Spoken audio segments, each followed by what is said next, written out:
आशीर्वाद आओ। आज महाशिवरात्रि पर्व निमित्त से लघुरुद्र यज्ञ आयोजन 1100 लीटर ठंडाईनो कार्यक्रम सांजे भोजन की व्यवस्था ब्लड केम्प शिव तांडव અને મધ્યરાતના 12 વાગ્યે ઘીનું કમલ પણ ભગવાન શિવજીને અર્પણ કરવામાં આવશે। ત્યારબાદ ચારે પ્રહરની પૂજા 12 વાગ્યાથી સવારે 6 વાગ્યા સુધીની પૂજા ભક્તો દ્વારા કરવામાં આવશે। आओ एक बिलीपत्रम एक पुष्पम एक लोटा जल की धार ओ दयालु रीत के देते चंद्रमौली फलचार। अब चंद्रमौली फलचार कौन सा? धर्म अर्थ काम और मोक्ष। सरल पदार्थ, एक बिलीपत्र एक पुष्प एक लोटा जल की धार।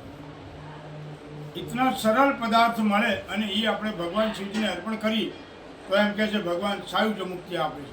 અને મુક્તિ મિત્રો એ જ આપી શકે કે જે અજન્માદેવ હોય।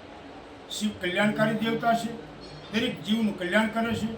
એટલા માટે એમનો જન્મ નથી, રામનો કૃષ્ણનો આ જન્મ છે અને એ ઈશ્વર તરીકે કહેવાયા એનું કારણ કે ધર્મને સાથે રહી સનાતની બન્યા એટલે એને આપણે ભગવાન માની લીધા છે। અને બીજાના માટે જે જીવન જીવે છે ને એ ઈશ્વર જ હોય છે। એટલે ભગવાન શિવ છે એ જગતના કલ્યાણકારી દેવતા છે। બ્રહ્મા છે પાલન કરે, સર્જન કરે, વિષ્ણુ પાલન કરે, શિવ સહાર કરે છે। સહાર એટલે એમ કહે છે કે મૃત્યુના સમયે તમે પાણી પાણી તરફતા હો અને ભગવાન શિવ જો હાજર હોય તો યમરાજને પણ એમ કહે કે મારો પ્રિય ભક્ત છે, એના ગળામાં રુદ્રાક્ષ છે, એ પારદ શિવલિંગ યા શિવલિંગની ઉપાસના કરે છે, એને અત્યારે જરૂર નથી તો યમરાજ પણ એ દ્વારથી નીકળી જાય છે। આવું તત્વ હોય તો એ શિવ તત્વ છે। આવો મિત્રો, આ શિવરાત્રિ મહાપર્વમાં આપણે આવા ભગવાન શિવને મનવી રીઝવીએ, એમની કૃપા પ્રાપ્ત કરવા માટે આપણે પ્રયાસ કરીએ અને આપણા જીવનમાં દરેક રીતે સુખ શાંતિ અને સમૃદ્ધિ આપે એવી આપણે કામના કરીએ છીએ। મિત્રો, શિવ છે એ કલ્યાણકારી છે અને દરેક જીવનું કલ્યાણ કરે છે, એના માટે આપણે એમની આરાધના કરતા હોઈએ છીએ। સવારના માલચ કે 2:30 થી 3 વાગ્યાથી અટલ તીર્થ યાત્રાધામની અંદર ભાવિક ભક્તોની ભીડ છે।